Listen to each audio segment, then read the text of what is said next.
Going Bulilit alumna na sina Nasa Aguas at Mika de la Cruz ikinasal na. Nagtataka ang ilan kung bakit daw ito napaaga.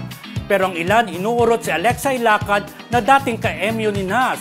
Samantala, diimbitado sa kasalan si Charlene San Pedro na BFF ng married couple. Bakit kaya? Ayan, mga friendship. Actually, nagulat ako nung pinadala mo sa akin ng picture. Nakasal na pala si Nas. Pero ang una palang nag-post noon ay si Mika. Si Mika. Kaya nagulat ang mundo. Ay, kinasal na pala sila. Pero kung tignan mo yung picture sila, parang bata pa, di ba? Pero line up na sila pareho. Pero anong feeling mo? Kasi, di ba, isa ka friendship sa malapit kina Nas at Mika. Mga bulilit pa lang yan talaga. Nakikita mo na. Actually, chinat ko si Mami. Okay. Ngayon lang.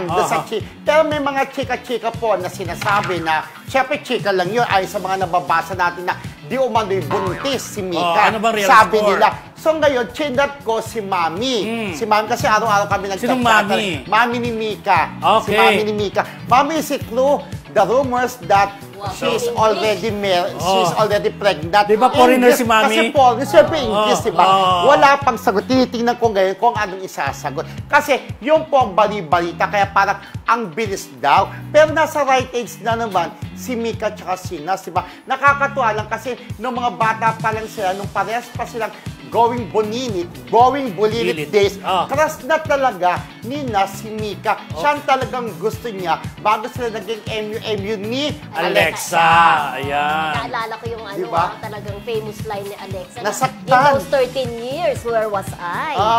Diba? Diba? Kasi diba, parang sa isang post kasi ng isang sinabi ni Nash na talagang ever since I love niya si Mika. So dun sa time frame na sinasabi ni Nash, parang pumasok din kasi yung time na naging mag-mutual, di ba, mag-MU. So parang si may Alexa, overlapping na nangyari. Kaya napatanong si Alexa na, where was I? Sabi. Pero alam mo, friendship, kung natatanda mo, friendship, silang tatlo magkakasama sa Love You. Love You, PDPR mo. Yung sitcom, di ba? Yes. Tapos naging mag-love team si Alexa sa si Nas. Tapos biglang nawala si Mika. Tapos nasa kabilang istasyon. Pero correct me if I'm wrong, Kuya. Kuya Roldan, nagkaroon ng falling out kasi magkaibigan din si Alexa at si Charlene San Pedro.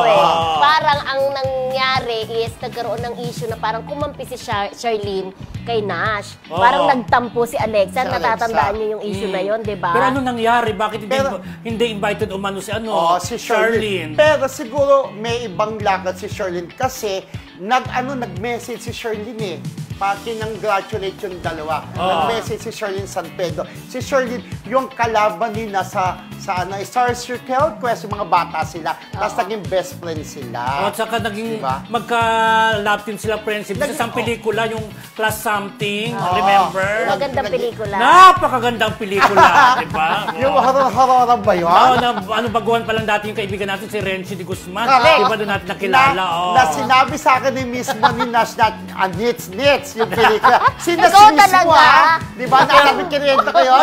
Sinabi ni Sito Rami, nits. Pero tapos na. Pero alam mo, friendship. Pero alam mo, friendship, public servant kasi si Nas Baka nagre-ready din sa mas mataas sa posisyon balang araw na kailangan na niya ng katuwang para sa Iba pa rin yung may misis ka na parang sila yung nangangampanya. Yun na tumutulong, di ba? Senator Bong, sila ni Mercado, di ba dati? Pero kung bata pa sila, nung sined mo nga yung picture nila, parehas tayo, napatanong tayo na ganun na pala tayo katanda. Pero alam mo, ang dami nagko-comment na parang ang tanda na natin. Kung ganun yung reaction natin kahit sa mga netizen, mababasa mo. Correct. Kasi nga, nasubaybayan natin ng mga maliliit na bata yan, di ba? Tapos ngayon, kinakasal na, di ba? Nagpupunta pa ako sa Going Bulilit Days. Di ba? Kinakarga-karga mo pa si Nash noon. Ilang beses na nagpunta sila sa birthday ko. Yung huli, yung Love You, ang kasama niya si Alexa Ilacad. Yung huli. Saka close ka talaga dyan. Kaya lang, nagulit ko, parang minsan matanda na tayo. Parang. Pero kung kita mo picture ni Nash, yung tuwan-tuwa siya doon, parang ang bata pa yung mukha. Alam mo yung video, friendship, nung makita niya si Mika, di ba, yung naglalakad sa hagdanan, yung video, tapos nung makita niya si Mika, yung reaction niya na tuwang-tuwa, parang mararamdaman mong mahal na mahal niya si Mika. Even yung sister, ha? Napaiyak Si talaga si Angelica, di ba? Para sa kapatid niya. Bali, ang nangyari niyan, October 20, 2018 na maging magjowa. 18, 19, 20, 6 years na pa, pwede na.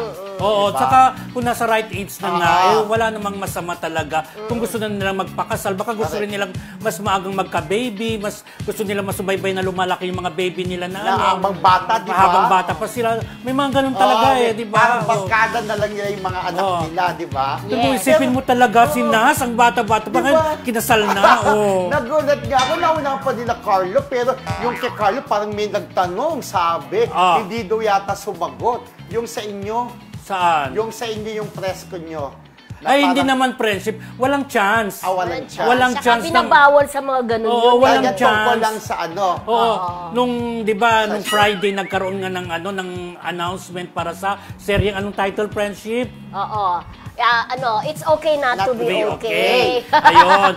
Pero umpisa pa lang sinabi nila na walang tatanong about. Hindi sa ganun, walang interview talaga, friendship. Parang makikinig lang doon sa mga announcement, sa mga quotation na sasabihin nila na mapupulot. Yun na yun. Oo, after ng Q&A, nagkaroon yata ng mga 5 lang na nag-question. After that, fly away na sila, nasa dressing room na sila. Di ba, stage ng Dolby Theater, nandito, yung mga artista sa dressing room, sa likod, di ba? So, walang chance talaga na sila. Kaya ayoko nagpe-press con dun eh. Kasi parang sa may chance talagang sa likod dumaan eh. Diba? Saka feeling ko talaga, hindi, kahit makaharap mo si Carlo, hindi siya magsasalita tungkol dyan. Knowing Carlo, Carlo, hindi na ako nagulat kakasal kasi 30 plus na siya. 38. Si Nas, parang nagulat pa rin ako nung pinakita video. Yun ang gulat din, di ba? Di ba ganun din gusto na Carlo manggulat din. Pero abangan na lang natin kung may kasalang magaganap na ngayong June. Di ba?